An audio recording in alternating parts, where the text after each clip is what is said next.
Bom dia, paz do Senhor Jesus. Hoje, 14 de junho de 2020, lição número 11, celebrando a palavra de Deus. Hoje estaremos meditando com os irmãos, as irmãs, o Salmo 119. Domingo passado estudamos o Salmo 118, louvai ao Senhor, porque Ele é bom e a sua benignidade é para sempre. E hoje a importância da palavra de Deus. Qual a importância que a palavra de Deus tem sobre nossas vidas? Aqui o textório da lição diz, lâmpada para os meus pés é a tua palavra e luz para o meu caminho. Ela tem sido para você, meu irmão, minha irmã, lâmpada e luz, que nossos caminhos eles estejam sempre alicerçados na palavra do Senhor. O objetivo da lição de hoje, identificar as características deste salmo e apresentar as qualidades das escrituras e também mostrar a importância de se meditar na palavra de Deus. Qual que é essa importância? Nós vamos estar verificando ainda que o Salmo 119, ele é classificado como um salmo da lei e também um salmo de sabedoria. E nós verificamos ainda que ele é reconhecido pelos comentaristas como uma expansão do Salmo 19, especificamente ali do verso 7 ao 14, em que o Salmo 19 ele traz a revelação geral, que é a obra da criação, e a revelação específica, que é referente à palavra inspirada do Espírito Santo. Também nós verificamos que esse salmo é um salmo acróstico, né? O que é o salmo acróstico? O salmo acróstico é aquele que é iniciado pelo alfabeto hebraico clássico, e ele possui 22 consoantes do alfabeto hebraico, sendo que com 22 estrofes e 176 versos ou versículos. Daí, por que eles utilizavam o acróstico? Para facilitar na memorização. Então, nós vemos que o salmista, ele tinha uma perspectiva tão grande, tão infinita, que ele se utilizou-se de todo o alfabeto hebraico para expressar a grandeza de se meditar na palavra do Senhor. O alfabeto hebraico clássico, poderíamos dizer que hoje não está em uso devido ao tempo, às variações, especificamente com a deportação do povo judeu para a Babilônia por volta de 586 a.C., em que eles foram obrigados a adotar uma nova língua, o aramaico, e posterior, os diversos embates que o povo judeu sofreu, né, já depois com o Império Romano, com o general Pompeu, vemos ainda depois de Cristo, no ano 70, né, com o general Tito, com a destruição dos judeus, a diáspora, a destruição do templo e a diáspora dos judeus, em que se espalharam por diversas nações, e tudo isso contribuiu para a mudança que houve no curso da história. Mas o Salmo, quando foi escrito, ele foi escrito na sua linguagem clássica de origem. E a razão dessas consoantes, justamente para eles ter facilidades.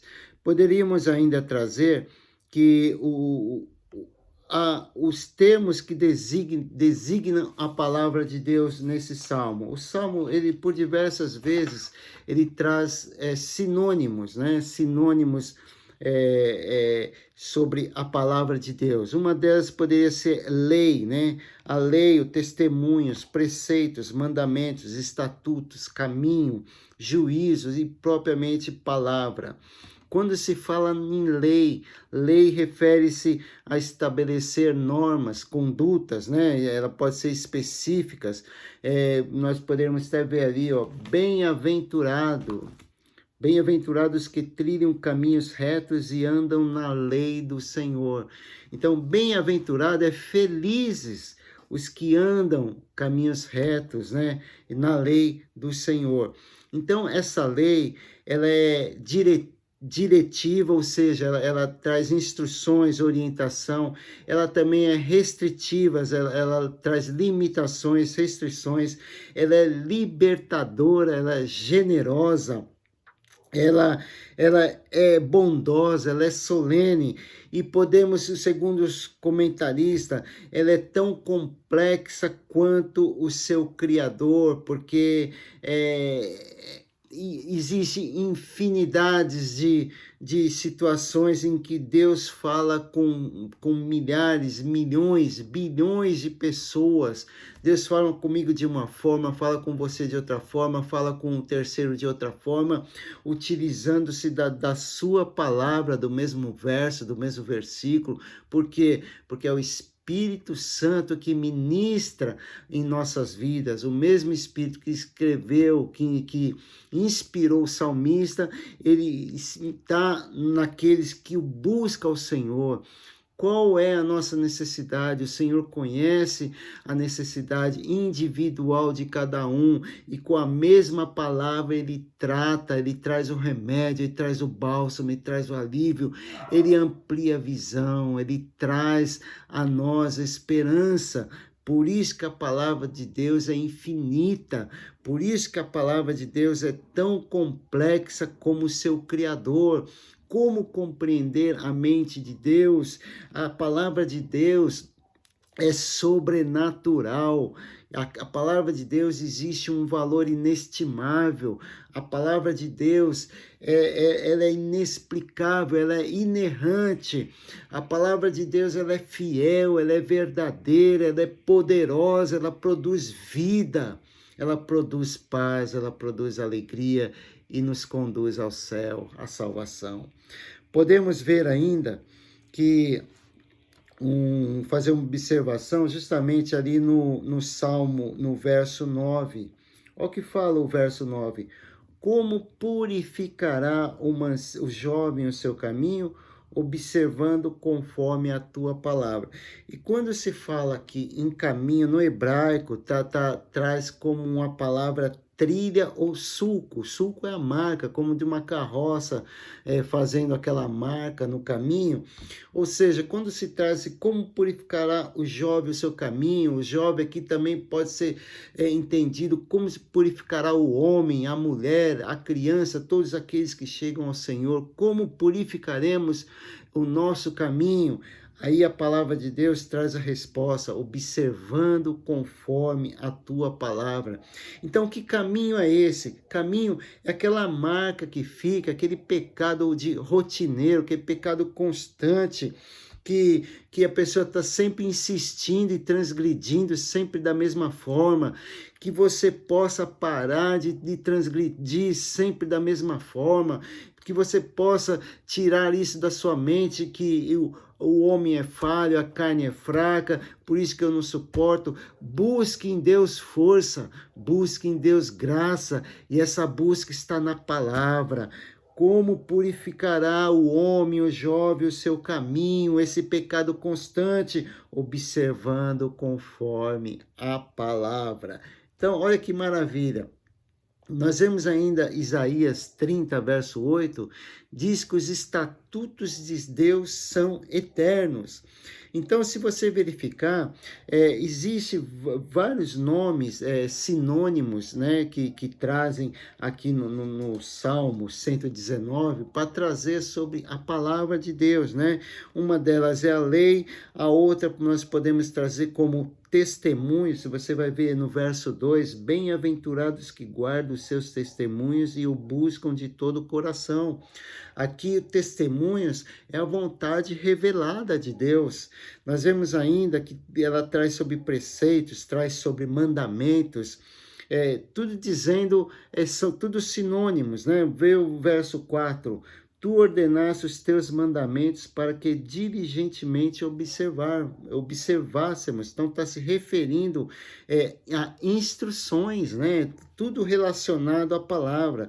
Olha o que fala o verso 5. Tomara que os meus caminhos sejam dirigidos de maneira a poder observar os teus estatutos. Também está dizendo a mesma coisa, observar as tuas ordens, né? As ordens escritas. O verso 3 fala de caminho, o verso 7 fala, louvar-te-ei com retidão de coração quando estiver aprendido os teus justos juízos. Também está se referindo à palavra de Deus, são sinônimos, né? As tuas leis justas e perfeitas. E o verso 9 diz, que eu acabei de falar sobre o jovem mancebo, né? Como purificará o seu caminho, observando a palavra, observando os mandamentos, os estatutos, os caminhos, os preceitos, os juízos e a lei de Deus. Aleluia! Então, nós vemos que são sinônimos, né? Quando nós verificamos na lição de hoje. Algumas qualidades das Escrituras. Quais são algumas dessas qualidades? Primeiro, justiça. Quando você vai verificar lá, justiça, você leia comigo o verso 75 do Salmo 119.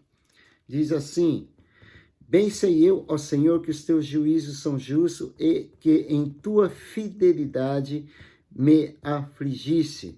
Então, os juízos de Deus são justos. E nós vemos ainda que quando fala de legalidade, nós vamos trazer aí da questão da justiça, uma das qualidades da lei do Senhor é a justiça. A justiça está ligada à ideia de legalidade e legitimidade, né? Então, quando nós podemos trazer legalidade e legitimidade, né? Nós poderíamos até fazer uma rápida observação aqui entre legalidade e legitimidade. A legalidade é o direito que se diz no ramo do direito, o direito positivado, é a lei escrita, né? Em que a lei existe e a lei possui autoridade. Ela independe dos fatores sociais, né? Dos anseios sociais, das suas variações. Então, muitas das vezes, esta lei, ela pode parecer, de certa forma, injusta, de certa forma, ela pode trazer vantagens a um grupo limitado de pessoas e deixando outras, se for ver de forma até como fosse injusto beneficiar uma classe e não beneficiar outras. Mas a lei é dessa forma. E a legitimidade? A legitimidade, ela leva em conta valores da sociedade, né? As suas necessidades, os padrões. E quando nós vamos ver no verso 75, que eu acabei de ler, nós vemos que a lei de Deus, ela é justa. A lei do homem pode ser injusta, ela pode ser legal, mas não pode ser legítima.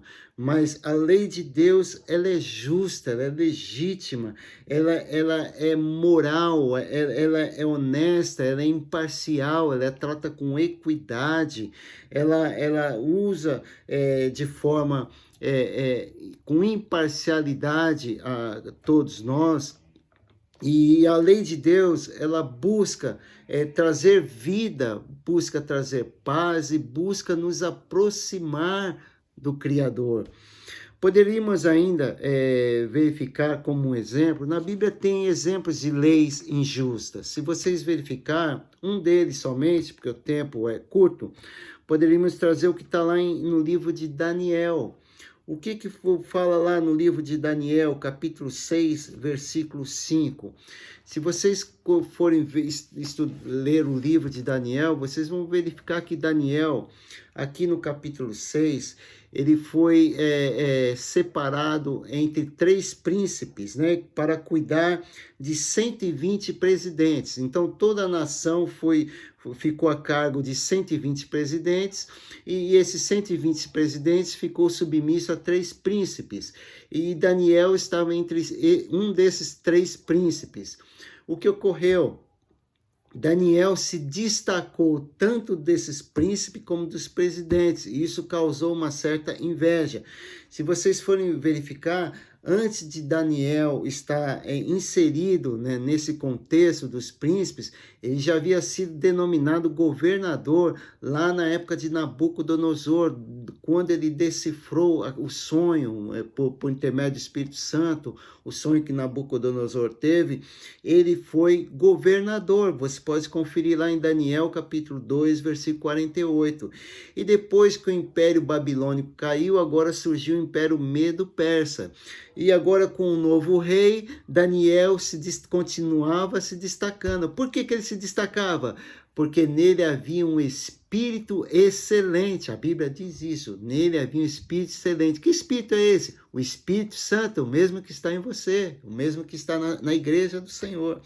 Então, Daniel era uma pessoa dedicada, inteligente, próspera, e ele procurava se pautar na lei, na palavra do Senhor. E o que esses presidentes, esses príncipes fizeram?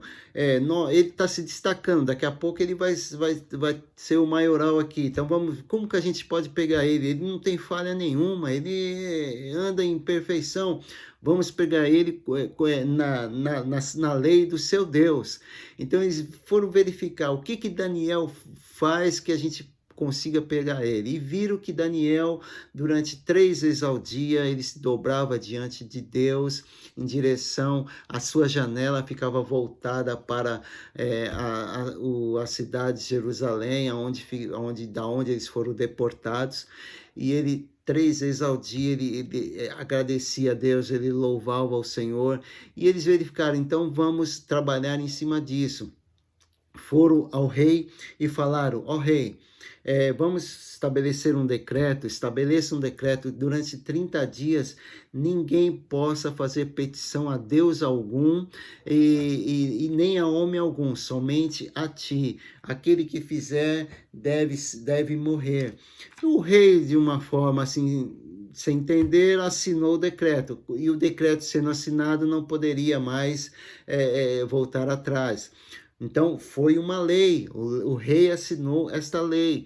Essa lei era justa? Neste caso específico, não, porque Daniel, eles levaram ao rei. Nós pegamos Daniel pedindo a outro Deus e não a ti. Então, ele foi contrário à sua lei, ele transgrediu a sua lei. E o rei agora não tinha o que fazer, ele havia assinado o decreto. Então o rei tentou de todas as formas um meio de livrar Daniel, mas ele havia assinado e a autoridade estava já concretizada, e Daniel foi jogado na cova dos leões. E o que aconteceu? O rei naquela noite não quis se alimentar, não quis ouvir música, perdeu o sono. No dia seguinte, o rei foi lá na beira da cova e falou, ó Daniel, se porventura o seu Deus tenha te dado esse livramento, Daniel, responda-me. E o Daniel respondeu, rei, eu tenho um profundo respeito por ti, e aqui estou eu ainda. E o rei, daquele momento, com muita alegria, mandou tirar Daniel da cova. E o que ocorreu com aqueles que lutaram contra Daniel? As escrituras diz que o rei ordenou que aqueles príncipes, aqueles presidentes fossem lançados na cova, não somente eles, mas seus filhos, suas mulheres. E a Bíblia diz que antes dos seus corpos chegarem ao fundo, os leões atacaram e esmigalharam seus ossos. Olha só, irmãos, então o que aconteceu? Por que Daniel sozinho ele ficou lá a noite inteira e os anjos e os leões não tocaram em Daniel? Porque o anjo do Senhor estava lá, o anjo do Senhor tranquilizou os leões não viram Daniel, e é um milagre. Então vocês veem aí um exemplo de lei injusta que houve na Bíblia. E nós vamos ver ainda que a palavra de Deus ela é doce, né? O que a palavra de Deus, alguma das outras qualidades da palavra de Deus? Ela é doce, né? Ela produz alegria, ela produz bem-estar. Se você for ler comigo lá o verso 103, lê comigo o verso 103 na sua Bíblia. Ó, quão doces são as tuas palavras ao meu paladar, mais doce do que o mel à minha boca. Então, a palavra de Deus, eu tenho certeza que todos vocês que estão me ouvindo já experimentaram esse sabor. A palavra de Deus é doce, a palavra de Deus é maravilhosa, é inexplicável. Somente quem experimentam. E quanto mais você saboreia, mais você quer ficar saboreando, porque a palavra de Deus, ela é maravilhosa ao nosso paladar. A palavra de Deus ainda, ela diz aqui no Salmo 19, verso 10, que eu gostaria de estar lendo com você, o Salmo 19, verso 10, diz assim: mais desejáveis são do que o ouro e mais doces do que o mel e o licor de favos. O salmista está falando aqui.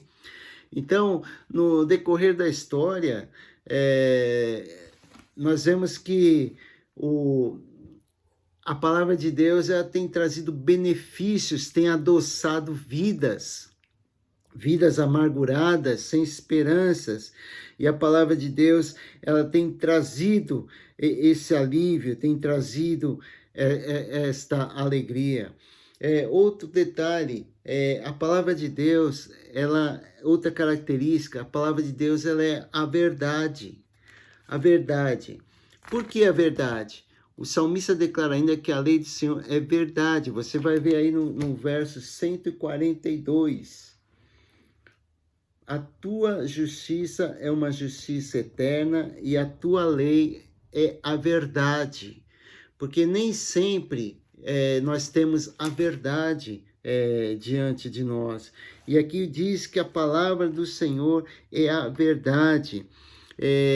O que foi, o que é e o que será, é sempre a verdade, a palavra do Senhor. E quando nós estamos na verdade, João, o Evangelho de João, Cristo, ao fazer o seu pronunciamento, no João capítulo 7, versículo 17, na sua oração, ele disse: santifica-os na verdade, a tua palavra é a verdade. Então, essa verdade, ela santifica, essa verdade, ela produz vida, essa verdade, ela produz vitória, né? Ela está de acordo com a nossa realidade, não é ficção, não é conto, mas é uma palavra real, é uma palavra que atua com você diariamente, é uma palavra moderna. Assim como ela falou com homens há milhares de anos atrás, ela fala conosco hoje, vai falar conosco amanhã e sempre estará conosco, porque a palavra de Deus é a verdade. Então nós sabemos que a justiça, a verdade e o paladar doce está inserido na palavra de Deus. Outros benefícios que as escrituras podem trazer para nós: liberdade. Quando se fala em liberdade, a gente lê o verso 45. Verso 45. E andarei em liberdade, pois busquei os teus preceitos. Então, liberdade, né? Quando falo em liberdade, nós não podemos confundir andar sem regras, sem preceitos, confundir liberdade com libertinagem, e não confundir como sem limites, né? Tem aquela música que cantavam no passado, deixa a vida me levar. Então, isso não é liberdade, isso é prisão. Quando você tem liberdade, nada te leva. Você permanece firme e firme para sempre, porque você está firme na rocha. Então o vento não te leva, a vida não te leva, as circunstâncias não te levam, as amizades não te levam, os maus conselhos não te levam, a tristeza, a raiva, o desejo de vingança não vai te levar. Por quê? Porque você está liberto, você está livre.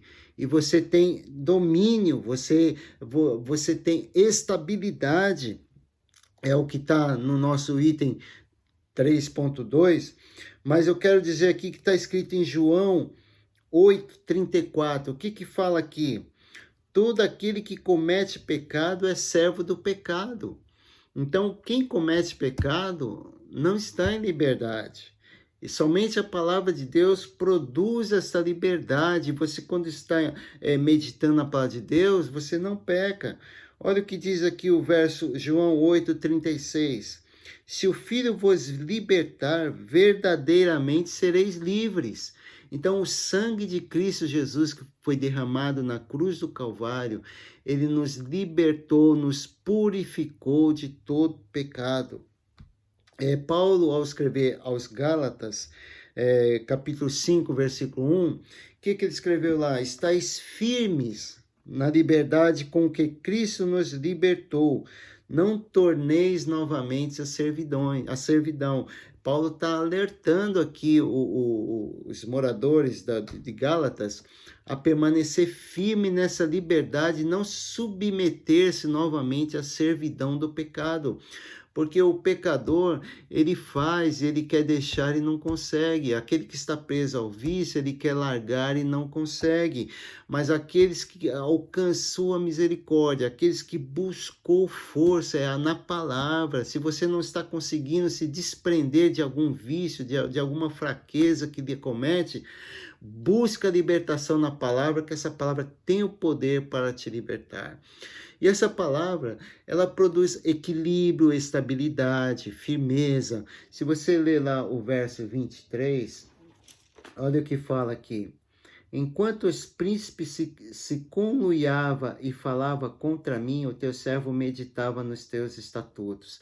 Então, os grandes falavam contra o salmista, falava contra o servo de Deus, se levantavam, né? E o que ele fez aqui? E o teu servo meditava nos teus estatutos. Quando a opressão vem contra nós, quando as lutas, as ofensas vierem contra você, você tem o remédio.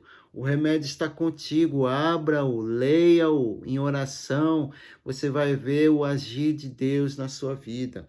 O verso 24 diz ainda, também os teus testemunhos são o meu prazer e os meus conselheiros. Muitas das vezes você não tem um aconselhamento fácil, próximo, você não sabe a quem se refugiar. E aqui está, os teus testemunhos, a palavra de Deus, são o meu prazer e os meus conselheiros. Então a palavra de Deus, ela quando recebida e obedecida, ela produz estabilidade. E também a palavra de Deus produz vida, né? Se você for ver lá comigo, Deuteronômio, capítulo 4, verso 1, olha o que diz Deuteronômio. Agora, pois, ó Israel, ouve os estatutos e juízos que eu vos ensino, para os cumprires, para que vivais e entreis e possuais a terra que o Senhor vos dá. Então aqui a gente está falando de vida, de ação e de posse. Quando você tem vida, você age. Quando você age, você se apodera, você tem posse. E é o que Deus quer para nossas vidas, uma vida dinâmica, ativa, uma vida de exaltação ao nome dele, uma vida sempre triunfante, olhando para frente, prosseguindo, como o apóstolo Paulo escreveu, prossigo para o alvo, né? Prossigo para o meu Senhor, autor e consumador da fé, deixando as coisas que para trás ficam e prossigo olhando sempre para frente. E aqui nós vemos no verso 25, diz assim: a minha alma está pegada ao pó, vivifica-me segundo a tua palavra. Então, a palavra de Deus, ela produz vida.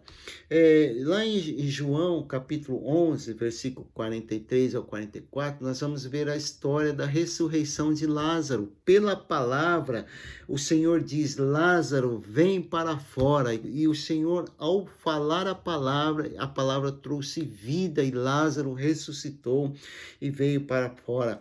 A palavra também, ela é reconhecida como uma semente. O que faz a semente? A semente, ela brota, ela produz vida. E Pedro, ao escrever a sua primeira carta, capítulo 1, versículo 23, diz assim, ó, sendo de novo gerados, não de semente corruptível, mas da incorruptível, pela palavra de Deus viva e que permanece para sempre. Então, sendo de novo gerados, ou seja, estávamos mortos nos nossos delitos, nossos pecados, e o Senhor novamente nos trouxe a vida, e agora a vida abundante com Deus. Nós vemos nessa lição que a palavra de Deus, o Salmo 119 nos instrui a respeito da palavra de Deus, demonstrando as qualidades e os benefícios de se atentar para os preceitos da palavra do Senhor. Quem anda na verdade jamais andará em trevas. Olha que interessante. Então, esse Salmo 119 ele é importante para nós, porque ele produz liberdade, estabilidade, produz vida. A palavra de Deus ela é doce, ela é justa, ela é a verdade. E nós vemos ainda que esse salmo, ele foi, alguns atribuem a ele a escrita por Esdras, né? O Esdras, quando na reedificação do templo, em que o povo retornou do exílio, vindo de Babilônia, agora para restabelecendo a nação, né, depois da libertação do exílio, e após reconstruir o templo, Esdras trouxe, segundo os comentaristas, a importância de se meditar na palavra, porque até então o povo estava começando a se dispersar novamente, mas Esdras, usado por Deus, ele falou sobre a importância de buscar os escritos, vamos ouvir os escritos do Senhor. E quando Esdras chamou a atenção do povo para a palavra de Deus, o Senhor abençoou, o povo se alinhou e nunca mais adoraram deuses estranhos, evitaram a mistura, evitaram misturar com outros povos e o Senhor os abençoou. Então nós vemos a importância de celebrar a palavra de Deus, porque a palavra de Deus, ela produz o que já falamos já no decorrer da lição, ela produz a vida, ela nos santifica, ela nos prepara para um dia estar juntinho com o nosso Senhor, nosso Salvador, em nome de Jesus. Que Deus te abençoe em nome de Jesus, você e sua casa. O Senhor nos permitindo, próxima lição, vamos estudar edificando a família com temor e confiança no Senhor. Vai estar no Salmo 127. Eu te convido, leia a lição no decorrer da semana, leia as leituras complementares. Deus tem bênçãos para a sua vida por meio da sua palavra. Deus abençoe a todos em nome de Jesus.